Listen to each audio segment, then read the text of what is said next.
Kenapa orang meninggal dibacakan surat Yasin? Tolong dijelasin, kenapa orang yang mau meninggal dan sudah meninggal umumnya yang takziah membaca surah Yasin. Pertama, apa itu takziah dulu? Apa itu takziah? Apalagi? Baik, ada sebagian mengartikan takziah itu melayat ya. Takziah itu berasal dari kata azza, bukan melayat. Dari kata azza asalnya. Azza ya'izzu, izzatan, ta'ziyatan. Azza itu sesuatu yang tinggi, terangkat, menopang, mendorong. Azza. Kalau ditambah dengan tak depannya, ujungnya ditambah ya menjadi ta'ziyah, itu huruf taknya menunjukkan makna usaha yang serius.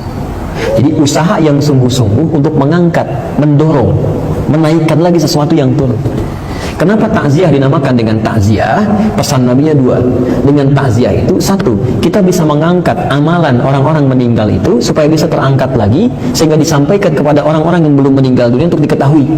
Makanya Nabi berpesan, "Uzkuru mahasina mautakum." Kalau ada yang meninggal dunia, ayo angkat kebaikan-kebaikannya. Jadi aibnya tutup, kebaikannya angkat. Bukan dibicarakan buruknya. Makanya kita minta kepada Allah untuk berlindung dari keburukan fitnah saat meninggal. Jadi ada orang, maaf ya, hidup dibicarakan, meninggal pun jadi gunjingan juga. Ada yang begitu.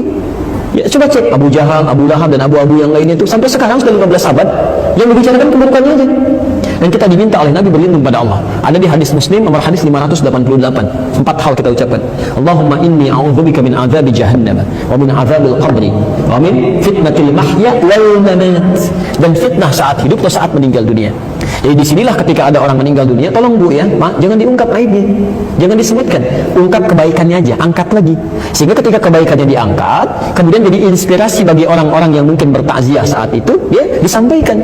Dari situ kemudian diamalkan. Ketika orang ini mengamalkan dari inspirasi yang terdengar tadi, maka yang meninggal dapat royalti pahalanya, bagian dari pahala itu. Itu ada di hadis Muslim nomor hadis 1893. Man dalla ala khairin falahu ajruhu mithla ajri fa'ilihi min ghairi an yanqusa min syai'. Siapa yang bisa menunjukkan kebaikan dapat pahala yang sama ya dengan yang mengerjakan tanpa dikurangi sedikit pun. 9 lafaz disebutkan di hadis Muslim. Idza matal insan inqata sa'iru amalihi illa min thalas. Jika manusia meninggal dunia, semua amalnya terputus kecuali 3 yang terus pahalanya mengalir. Terus mengalir. Sedekah jariyah, ya, sedekah yang pahalanya mengalir. Antum simpan mushaf di sini cuma modal 50.000. Dibaca oleh orang, antum meninggal mushafnya masih ada, pahala masih mengalir. Ilmu yang yuntafa'u bihi, ilmu yang dimanfaatkan. Aw waladin shalihin yad'u lahu, atau anak yang saleh yang mendoakan untuk keduanya. Yang kedua, mengangkat orang yang masih hidup dari keluarga yang ditinggalkan oleh orang yang meninggal. Kadang-kadang muncul suasana duka, ada yang sedih kan, ada yang kadang-kadang masih sedikit menyesuaikan. Antum datang memberikan hiburan di situ, nyampaikan kesabaran. Untuk ditinggalkan satu orang, kita datang ribuan orang ke sini, ratusan orang ke sini, kita jadi keluarga baru. Lihat, kata Nabi, perhatikan orang itu, barangkali dapurnya belum ada asapnya, sampaikan, bukan dibebani, tapi bantu dia untuk berkembang supaya dia bisa kuat kembali. Jelas di sini ya? Nah, dari sini untuk mengangkat amalan itu banyak caranya. Pertama dengan doa. Dengan doa. Ada memang hadis yang mengatakan bacaan surat Yasin, tapi sebagian mengatakan hadisnya dhaif. Walaupun ada yang mengatakan hadisnya sahih, ya. Tapi kalau saya punya prinsip begini, kalau ada hadis yang diperdebatkan, mendingan ngambil hadis yang tidak diperdebatkan. Udah, lebih selamat, lebih tenang gitu kan. Apa hadis yang tidak diperdebatkan? Salah satunya doa. Ada di Al-Adabul Mufrad nomor hadis yang ke-44, posisinya paling kanan sebelah atas. Karangan Imam Al-Bukhari. Imam Al-Bukhari menulis kitab namanya Al-Adabul Mufrad. Jadi khusus terkait dengan akhlak dan adab dalam kehidupan. Itu tidak sedikit hadis tentang berbakti pada orang tua sampai meninggal dunia. Di hadis itu disebutkan saat seorang anak beristighfar saja, memohon ampun ya kepada Allah untuk ayah yang telah meninggal dunia, tiba-tiba di alam kuburnya diberikan oleh Allah, diangkat 1 derajat. Sampai dia berkata, "Ya Rabb, mahadhi, ya Allah, apa ini?" Dijawab kemudian, "Hadhi istighfarun." Ini adalah kalimat istighfar yang dimohonkan oleh anakmu sekarang untukmu. Sekarang. Jadi Anda bisa bayangkan ya, baru istighfar saja, Allahumma rabbighfirli wa liwalidayya warhamhuma kama rabbayani shaghira, diungkapkan kalimat itu. Makanya ketika ada yang meninggal, kalimat istighfar pertama kali, Allahumma ighfir lahu warhamhu wa'afihi wa'fu anhu. Itu begitu Anda ucapkan kalimat itu, diangkat 1 derajat di alam kuburnya. Diangkat. Belum doa. Makanya kata Nabi di hadis sahih riwayat Al-Bukhari menyampaikan isnani, 5 makna, 2 hal yang diharapkan oleh orang yang meninggal. Yang pertama, al-istighfar lahu, permohonan ampunan untuknya. Yang kedua, ad-du'a bil khair. Jadi silahkan selepas sholat berdoa. Apalagi orang tua, nggak ada mantan orang tua. Ya, saya selalu katakan, Quran itu memberikan pesan. Maaf ya, keterlaluan kalau ada anak misalnya, maaf, dalam hidupnya nggak bisa berbuat baik, saat meninggalnya pun nggak bisa mendoakan.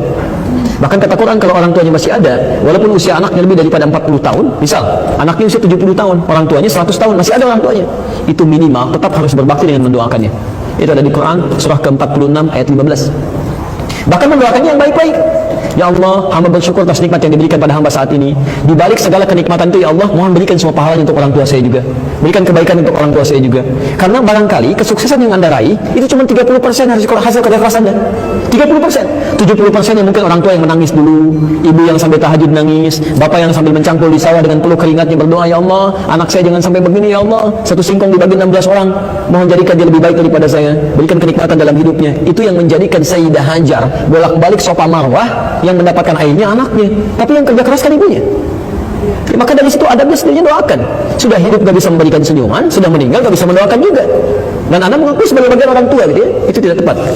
Ya, dan doanya yang baik-baik ya, begitu masuk rumah sakit minta kesembuhan, minta kebaikan, bukan dibalik.